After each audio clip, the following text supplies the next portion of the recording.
ایک تو سورہ انعام میں اللہ نے نبی کو حکم دیا کہ مشرکین یہ کہتے تھے کہ غریبوں کو اپنی مجلس سے نکالیں پھر ہم آپ کے پاس آئیں گے، تو اللہ نے نبی صلی اللہ علیہ وسلم کو حکم دیا وَلَا تَطْرُدِ الَّذِينَ يَدْعُونَ رَبَّهُمْ بِالْغَدَاةِ وَالْعَشِيِّ، جو غریب لوگ آپ کی محفل میں آ کے اللہ کو یاد کرتے ہیں ان کو اپنی مجلس سے نکالنے کی آپ کو اجازت نہیں، آپ ان کو اپنی محفل سے نہیں نکال سکتے، جس نے اسلام قبول کرنا ہے انہی کے ساتھ آ کے بیٹھے، نہیں کرنا تو جائے۔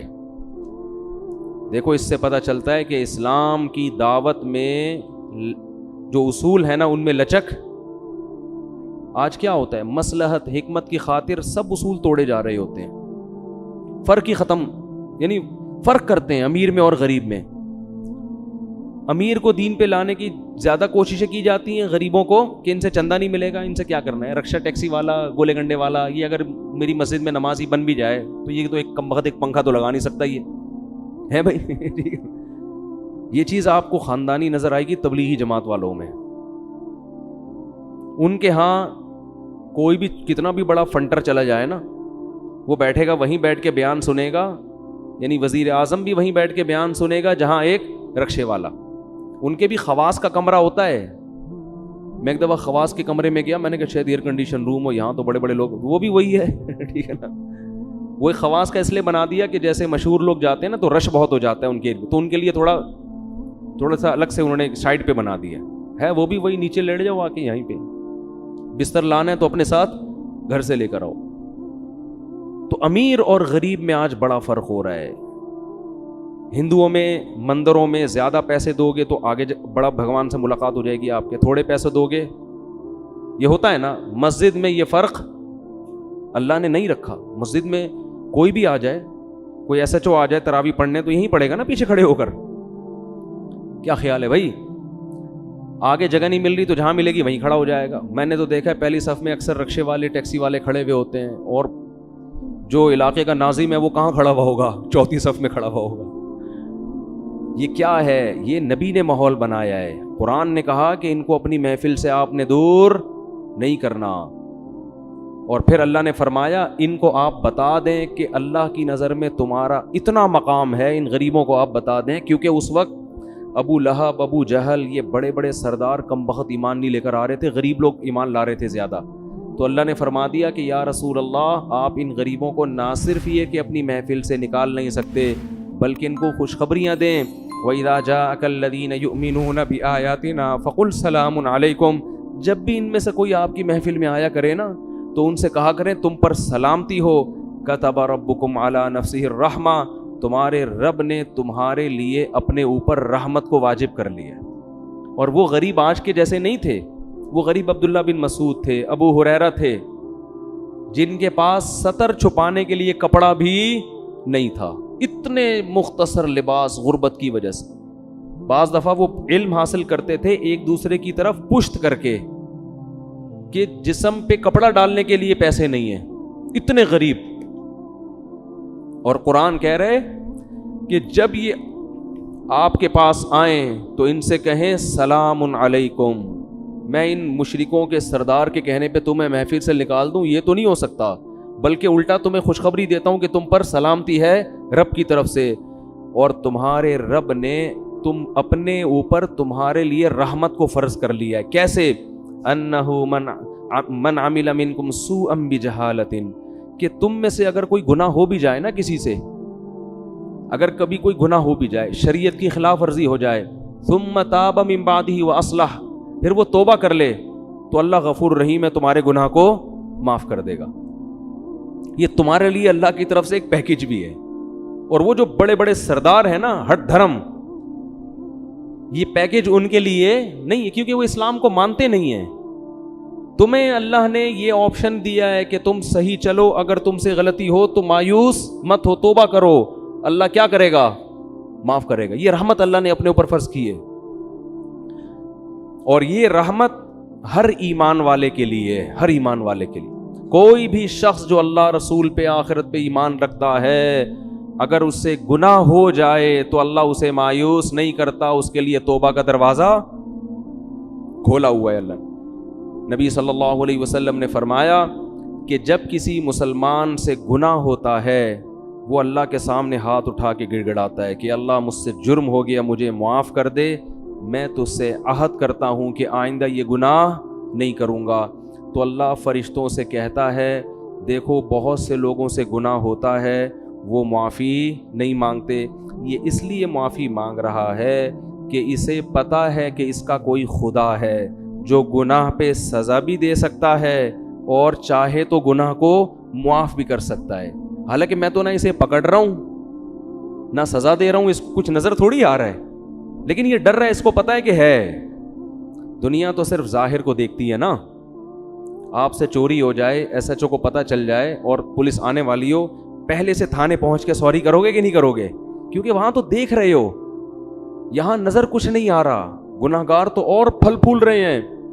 تو اللہ فرشتوں سے فخر کرتے ہیں کہ اس نے نہ مجھے دیکھا نہ میری سزا کو دیکھا، غیب پر میری آیات پر ایمان رکھ کے مجھ سے توبہ کر رہا ہے اور دوسرا توبہ نہیں کر رہا، تو میں اس کے اس جذبے کی لاج رکھ کر اس کو معاف کرتا ہوں. فرمایا پھر سے گناہ ہو جاتا ہے، پھر یہ توبہ کرتا ہے، تو فرشتے تو اعتراض کریں گے نا، پھر توبہ کر رہے ہیں، ابھی پھر توبہ توڑ کے آیا ہوا ہے. تو اللہ یہ کہیں گے کہ نہیں بھی تو آ سکتا تھا نا، یہ ارے یہ بھی تو سوچ سکتا تھا، دوبارہ ہو گیا تو اب کیوں آؤں میں، اب تو مجھ سے تو وہی نہیں ہو رہا بھائی، ہم تو چل ہی نہیں سکتے.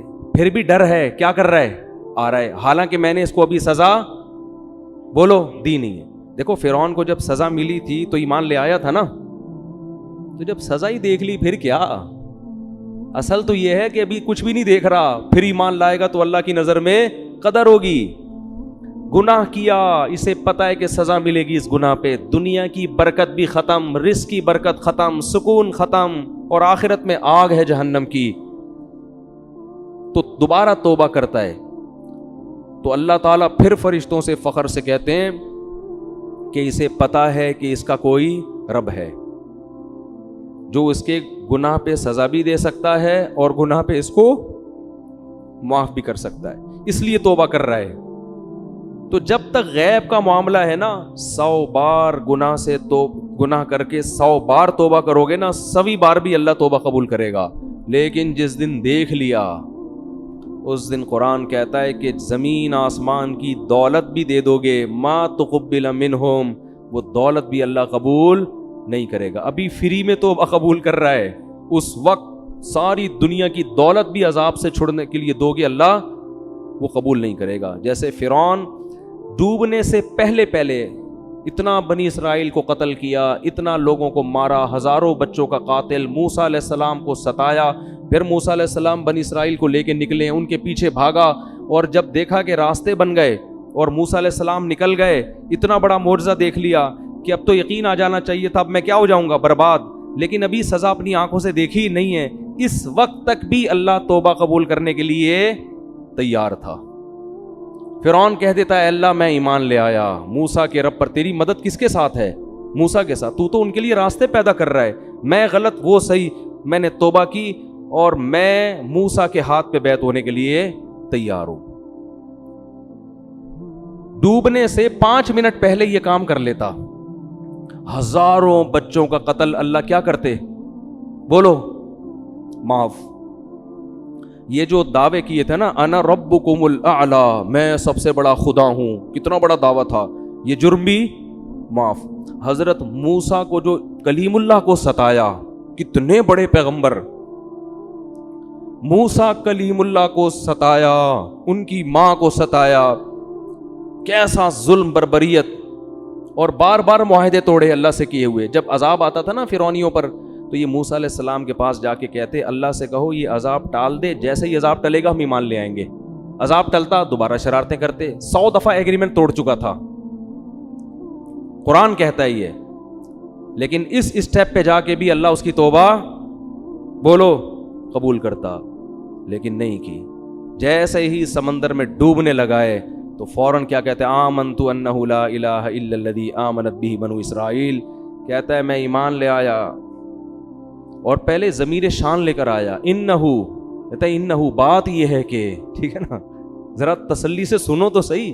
ایک دم نہیں کہا کہ میں لا الہ الا اللہ بس، نا نا نا، کہتے ہیں آمنت انہو، میں ایمان لایا اس بات پر کہ ایک اور جگہ ضمیر شان آئی ہے کہ بات یہ ہے کہ یعنی گویا فرشتوں سے کہہ رہے ایکچولی 2 منٹ میں ایکسکیوز می 2 منٹ آپ سے بات کرنا چاہتا ہوں ذرا.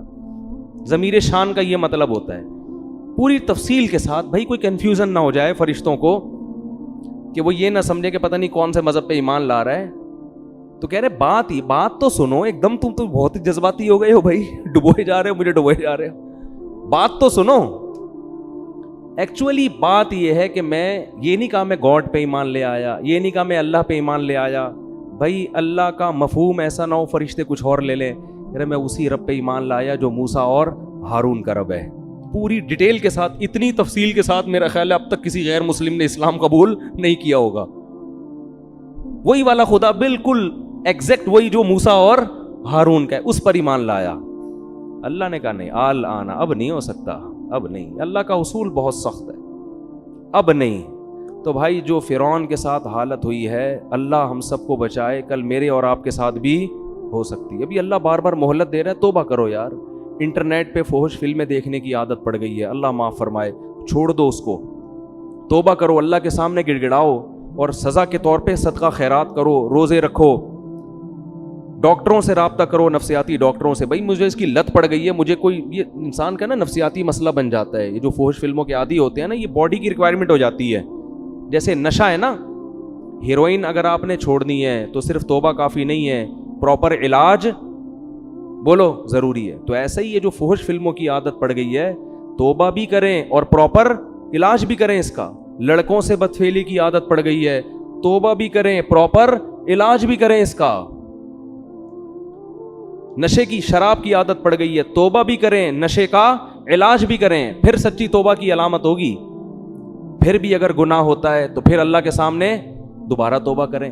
پھر گناہ ہوتا ہے, پھر اللہ کے سامنے دوبارہ توبہ کریں. کیونکہ ابھی ہم نے عذاب اپنی آنکھوں سے دیکھا نہیں ہے.